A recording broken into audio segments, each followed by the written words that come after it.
Hi, welcome to Techie Dialogue. In this video, we'll explain how to disable Firefox pop-up blocker so you can allow pop-ups on websites that need them to function properly. Step 1. Open Firefox and click the menu button with 3 horizontal lines in the top right corner.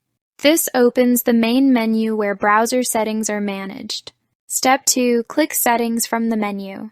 This takes you to the main Firefox settings page. Step 3.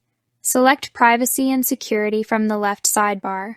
Here you can control permissions like pop-ups, cookies, and tracking. Step 4. Scroll down to the Permissions section and find Block Pop-up Windows. This option controls whether Firefox blocks or allows pop-ups. Step 5. Uncheck Block Pop-up Windows. This will deactivate the pop-up blocker and allow pop-ups on all websites. This lets trusted sites open pop-ups while keeping others blocked.